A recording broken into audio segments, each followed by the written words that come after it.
सूत्रों के अनुसार पीपुल्स लिबरेशन आर्मी के सैनिकों को टेंट हटाते, बख्तरबंद गाड़ियों से उपकरणों और सैनिकों को पीछे हटते देखा गया। कोर कमांडर स्तर की बैठक में बनी सहमति के बाद विश्वास बहाली की ओर ये पहला कदम। आज है जनसंघ के संस्थापक, चिंतक और शिक्षाविद डॉक्टर श्यामा प्रसाद मुखर्जी की जयंती। प्रधानमंत्री नरेंद्र मोदी ने भारत की एकता और विकास में योगदान के लिए डॉक्टर मुखर्जी के योगदान को किया नमन।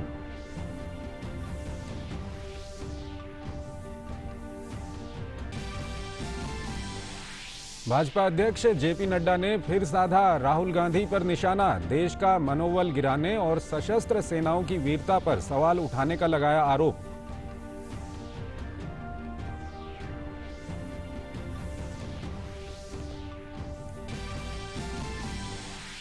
असम में बाढ़ की स्थिति में सुधार और बिहार में भी नदियों के जलस्तर में गिरावट।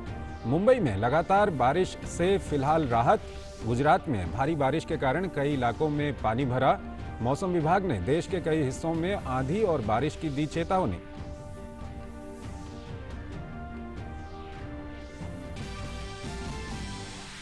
देश में कोरोना का रिकवरी रेट करीब 61%। 4,24,432 मरीज संक्रमण से मुक्त। संक्रमण के बढ़ते मामलों के कारण तिरुवनंतपुरम में आज से 7 दिन तक ट्रिपल लॉकडाउन।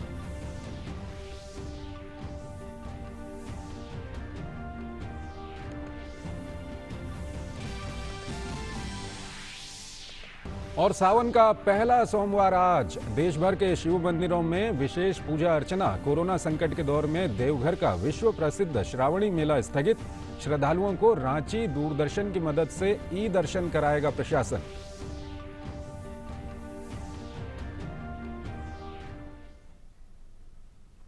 नमस्कार, डीडी न्यूज में आपका स्वागत है। मैं हूं चंद्रशेखर जोशी और आइए अब खबरें देखते हैं विस्तार से।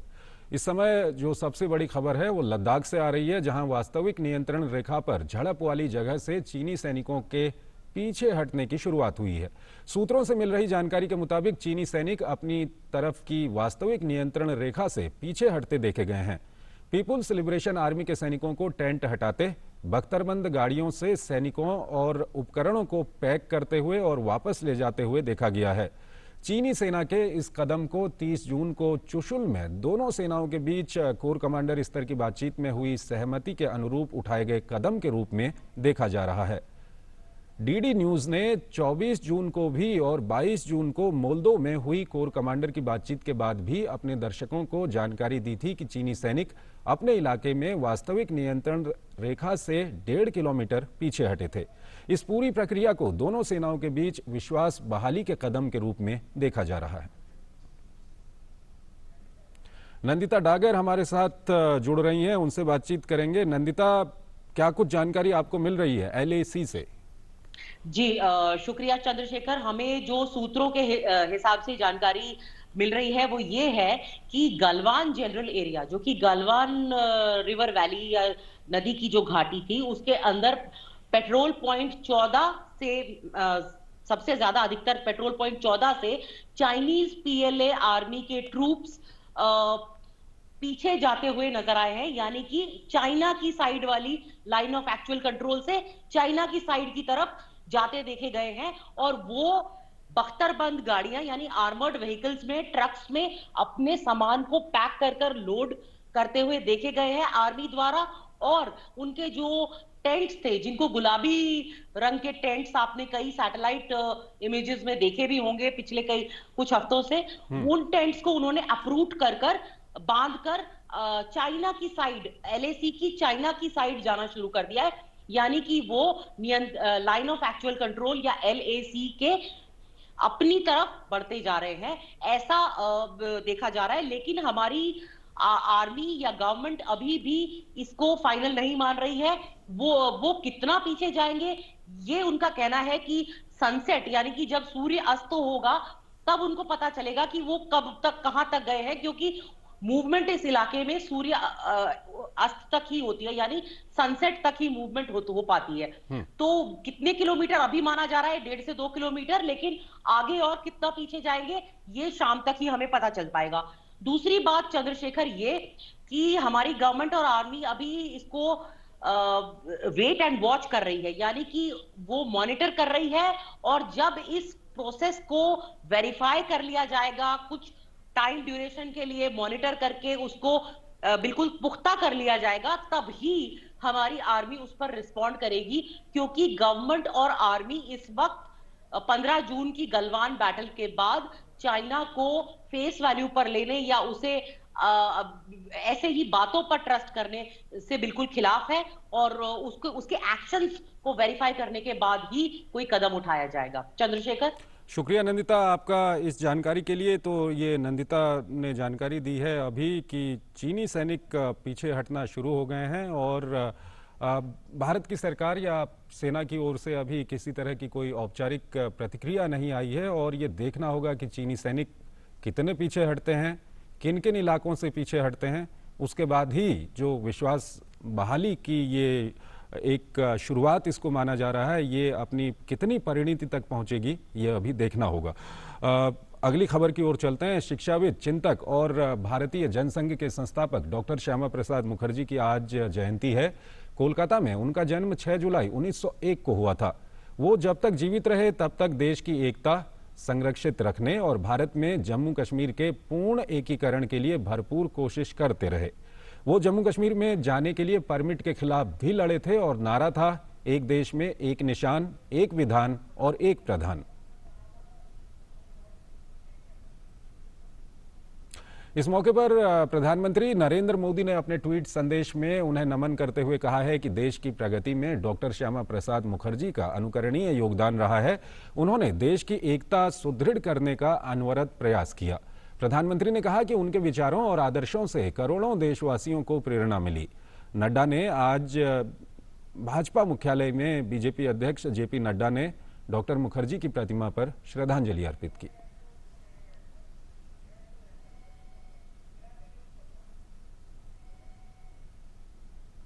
तो भारतीय जनता पार्टी के राष्ट्रीय अध्यक्ष जेपी नड्डा ने आज पार्टी मुख्यालय में डॉक्टर श्यामा प्रसाद मुखर्जी को श्रद्धांजलि अर्पित की। उन्होंने जो बलिदान दिया उसे देश कभी नहीं भूलेगा। धारा 370 का जिक्र करते हुए नड्डा ने कहा कि केंद्र सरकार की रणनीतियों के कारण आज पूरे देश में एक संविधान है।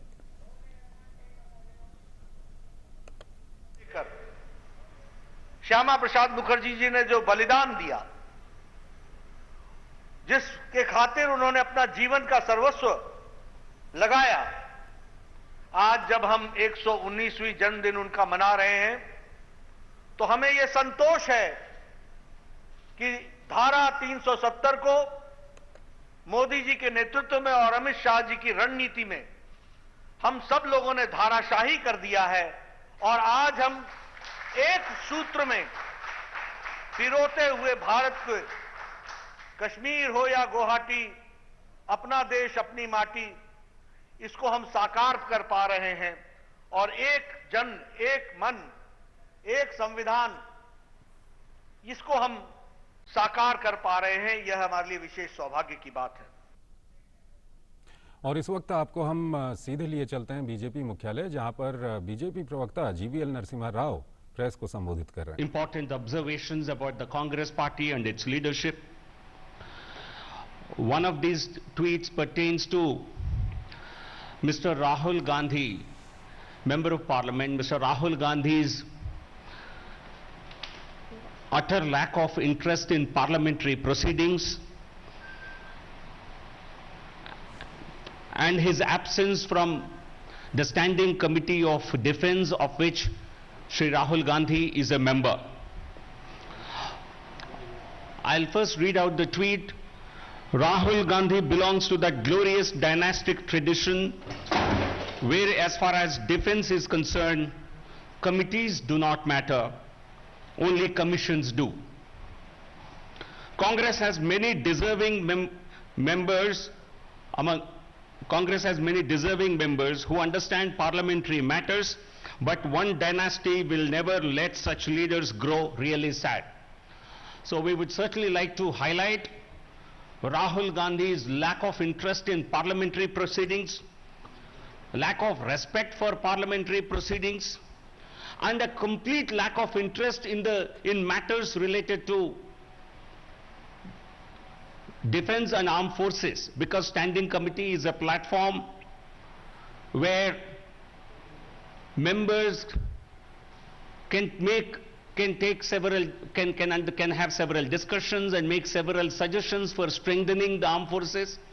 But Rahul Gandhi chose to be a member of this committee because it's his family who decides who is in what committee, and Rahul Gandhi has been found to be absent. I think it's shocking that 11 such meetings have happened after this committee took over, after this committee was constituted post Lok Sabha elections 2019, and Rahul Gandhi did not attend any of these.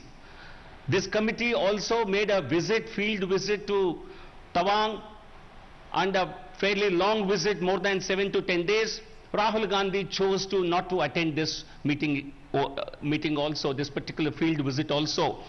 This clearly tells you this family has interest in defense matters only as far as commissions are concerned, whether it is the Bofors deal, the HDW submarine deal of the Rajiv Gandhi era, or the Augusta Westland and many other scandals that happened during the UPA era.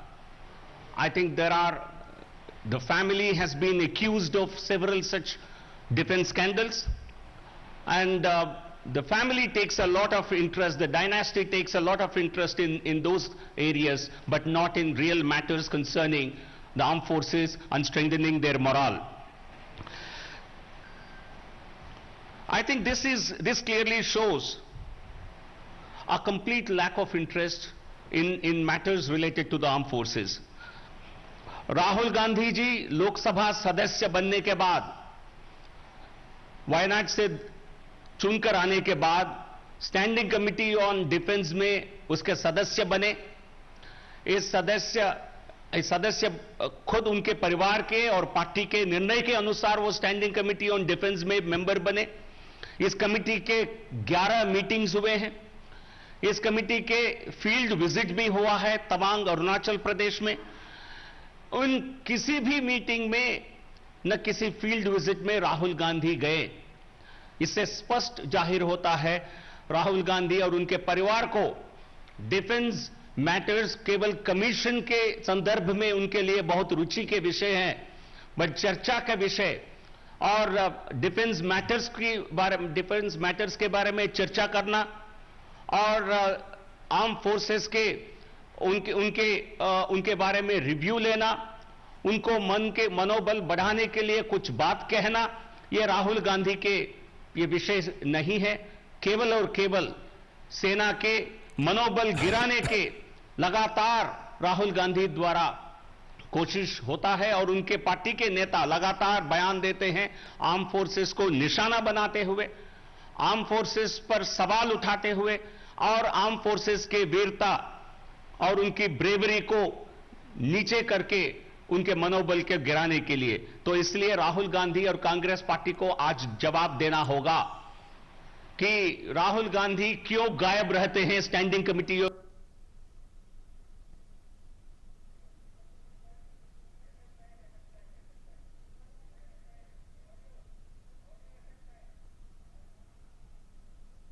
Forces को निशाना बनाते हुए, arm forces पर सवाल उठाते हुए और arm forces के वीरता और उनकी ब्रेवरी को नीचे करके उनके मनोबल के गिराने के लिए। तो इसलिए राहुल गांधी और कांग्रेस पार्टी को आज जवाब देना होगा कि राहुल गांधी क्यों गायब रहते हैं स्टैंडिंग कमिटी ऑन डिफेंस में कमिटी में, क्यों 11 मीटिंग्स में एक बार भी उन्होंने समय नहीं निकाला स्टैंडिंग कमिटी के मीटिंग्स अटेंड करने के लिए।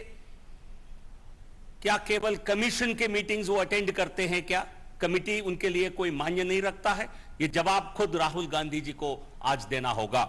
We demand an explanation from Rahul Gandhi as to why he chose to be absent from all the meetings of the Standing Committee on Defense, of which he is a member. He and his party have nominated him as a member on this very important standing committee, which deals with all matters concerning defense and armed forces. And Rahul Gandhi chose not to attend any of these meetings or to attend a field visit to Tawang in Arunachal Pradesh, which proved to be a very important visit of the committee. So Rahul Gandhi must apologize to the armed forces, must apologize to the people of this country that he has been in dereliction of his responsibility as a member of parliament and as a member of the Standing Committee on Defense. Now in Telugu, Rahul Gandhi Defense Committee, Standing Committee on Defense లో మెంబర్గా ఉన్నారు. మెంబర్గా ఉన్నప్పటికీ కూడా గత సంవత్సరంలో 12 meetings జరిగాయి. ఈ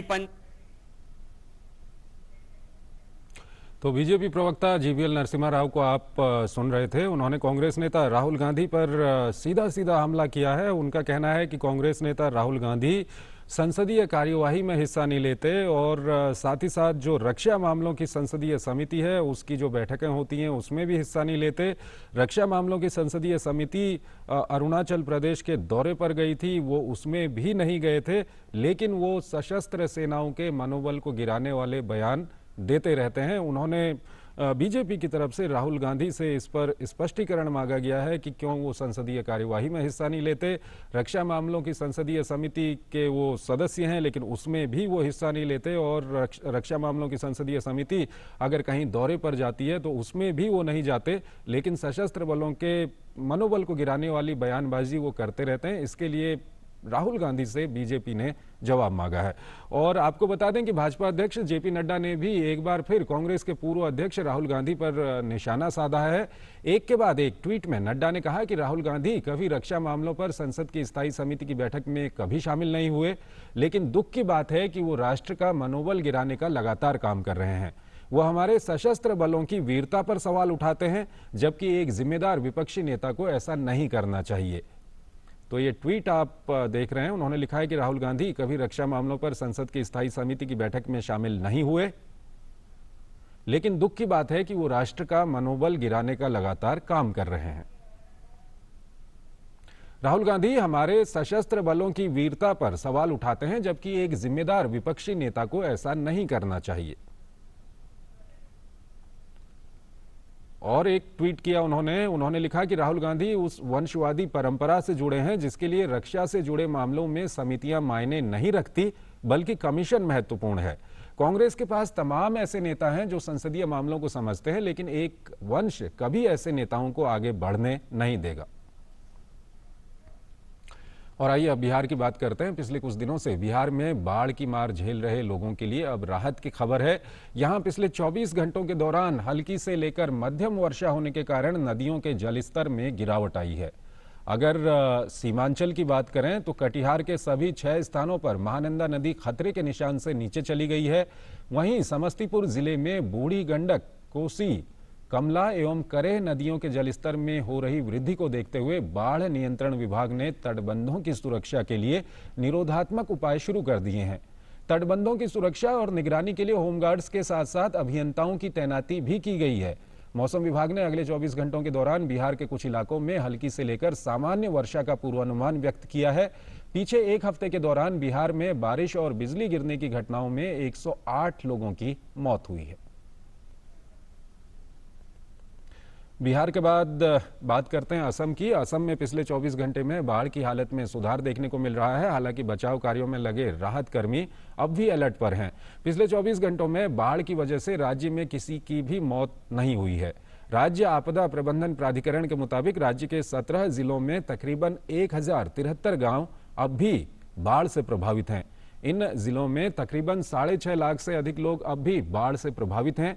राज्य की 45,000 हेक्टेयर से अधिक फसल भूमि जलमग्न है। राज्य भर में बाढ़ प्रभावितों को राहत प्रदान करने के लिए 62 राहत शिविर चलाए जा रहे हैं। पूरे राज्य में 4,852 बाढ़ प्रभावितों को इन राहत शिविरों में रखा गया है। पिछले 24 घंटों में एनडीआरएफ और एसडीआरएफ ने बाढ़ प्रभावित इलाकों से 210 लोगों को निकालकर सुरक्षित स्थानों पर पहुंचाया है। और उधर अगर गुजरात की बात करें तो गुजरात के कई जिलों को भारी बारिश का सामना करना पड़ा है। पिछले 2 दिनों से राज्य की 60 तालुका में 16 इंच बारिश दर्ज की गई है। द्वारका के खंभलिया में भी 19 इंच बारिश दर्ज की गई है, जिससे पूरा इलाका बारिश के पानी में डूब गया है। दक्षिणी गुजरात के नवसारी जिले में पूर्णा, कावेरी और अंबिका नदियों के जलस्तर में बढ़ोतरी देखी गई है। कई इलाकों में लगातार हो रही बारिश से जूनागढ़ स्थित वेलिंगटन बांध ओवरफ्लो हो रहा है। उधर राजधानी अहमदाबाद में हुई बारिश से लोगों को लगातार पड़ रही गर्मी से निजात मिली है। गुजरात के कई इलाकों में एनडीआरएफ की टीमों को अलर्ट पर रखा गया है। इस बीच भारतीय मौसम विभाग ने अगले 3 दिनों तक राज्य के बड़े हिस्से में बारिश का अनुमान व्यक्त किया है, जिसके बाद बारिश में कमी आएगी। सौराष्ट्र और कच्छ के कुछ इलाकों में अगले 2 दिनों में भारी से बहुत भारी बारिश की आशंका जताई गई है। वहीं मानसून की बारिश ने देश के कई हिस्सों में समस्या पैदा की है। महाराष्ट्र के मुंबई और ठाणे में रविवार को लगातार हुई बारिश की वजह से कई जगहों पर हुई जल जमाव से लोगों को परेशानी का सामना करना पड़ा। हालांकि कुर्ला, गांधीनगर और जुहू जैसे कई इलाकों में जमा हुआ पानी कम हुआ है। जल जमाव की वजह से बेस्ट बसों के रूट में भी कई जगहों पर बदलाव किए गए हैं। हालांकि पश्चिमी और मध्य रेलवे की उपनगरीय रेल सेवा बारिश की वजह से अब तक अप्रभावित रही है। बांद्रा में बीएमसी कर्मचारी कई जगहों पर सड़कों पर गिरे पेड़ों को हटाते दिखे। मौसम कार्यालय के मुताबिक मुंबई और आसपास के इलाकों में आज भी भारी से बहुत भारी बारिश की चेतावनी जारी की गई है।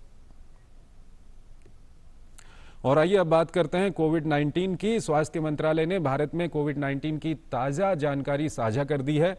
मंत्रालय के मुताबिक भारत में रिकवरी रेट काफ़ी बेहतर है। आज की तारीख में रिकवरी रेट बढ़कर 60.85% यानी 61% के ऊपर चला गया है।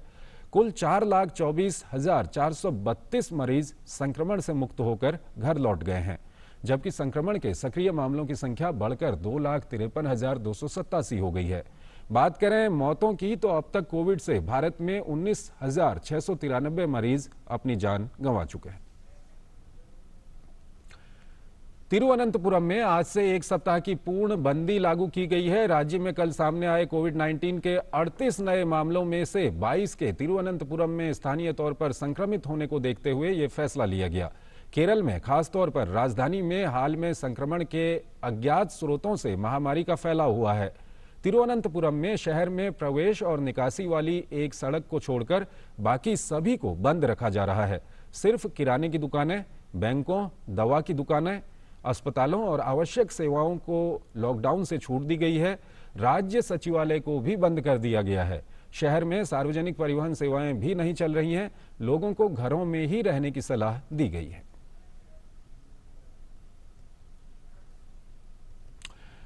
भारत के औषधि महानियंत्रक द्वारा कोरोना वायरस की 2 स्वदेशी वैक्सीन को ह्यूमन ट्रायल के लिए मंजूरी मिलने को महामारी के अंत की शुरुआत बताया जा रहा है। विज्ञान और प्रौद्योगिकी मंत्रालय के वैज्ञानिक टीवी वेंकटेश्वरन ने कहा कि कोवैक्सीन और जाइकोव-डी के मानव परीक्षण की मंजूरी मिलने से कोरोना के अंत की शुरुआत हो गई है। उन्होंने कहा कि पिछले कुछ सालों में भारत वैक्सीन उत्पादन में दुनिया भर में एक बड़ा केंद्र बनकर उभरा है और यूनिसेफ को टीकों की आपूर्ति में 60% भारतीय निर्माताओं की ओर से ये की जाती है। वेंकटेश्वरन ने कहा कि नोवेल कोरोना वायरस का टीका दुनिया में कहीं भी बन सकता है, लेकिन बिना भारतीय निर्माताओं की सहभागिता के आवश्यक मात्रा में वैक्सीन का उत्पादन संभव नहीं है। इस समय दुनिया भर में 140 से ज्यादा टीकों पर काम चल रहा है। इनमें से 11 वैक्सीन ह्यूमन ट्रायल के स्तर पर हैं। देश में इस समय कोवैक्सीन और जाइकोव-डी के अलावा 6 अन्य स्वदेशी कंपनियां कोरोना वैक्सीन पर काम कर रही हैं।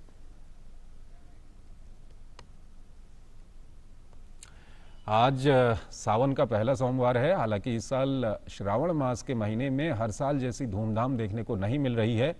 कोरोना वायरस संक्रमण के कारण ज्यादातर लोग अपने अपने घरों में ही भोले बाबा का अभिषेक करेंगे, लेकिन देश के 12 ज्योतिर्लिंगों में से एक महाकालेश्वर में आज सावन का सोमवार पहले दिन भक्तों की वहां पर खासी भीड़ उमड़ी है। हालांकि सभी कोरोना वायरस के संक्रमण से बचने के लिए सोशल डिस्टेंसिंग का पालन कर रहे हैं। पुजारी भी चेहरे पर मास्क लगाकर पूजा कर रहे हैं। हर हर महादेव के मंत्रोच्चारण और घंटियों की गूंज के बीच भोले भक्तों ने बाबा बर्फानी के भी दर्शन किए। श्रद्धालुओं ने भगवान अमरनाथ की विशेष पूजा अर्चना की। हालांकि कोरोना संकट के कारण ये हम आपको जो दूसरी तस्वीर दिखा रहे हैं अमरनाथ के अलावा, ये देवघर की तस्वीर है। झारखंड स्थित द्वादश ज्योतिर्लिंग वैद्यनाथ धाम देवघर, यहाँ पर विश्व प्रसिद्ध श्रावणी मेला जो लगता है वो इस बार नहीं लगा है, उसको स्थगित किया गया है। दुमका बासुकीनाथ धाम में भी इस वर्ष सावन में आम श्रद्धालुओं को आने की इजाजत नहीं होगी। बाबा के भक्तों के लिए हालांकि प्रशासन ने रांची दूरदर्शन की मदद से ऑनलाइन वर्चुअल दर्शन की व्यवस्था की है।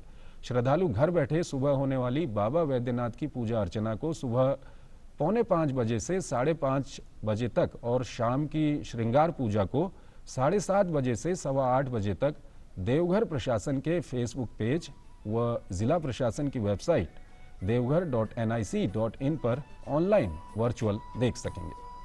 और आपको बता दें कि उत्तर भारत में होने वाला प्रसिद्ध कांवड़ जो यात्रा होती है उत्तर भारत में, वो भी इस बार नहीं हो रही है।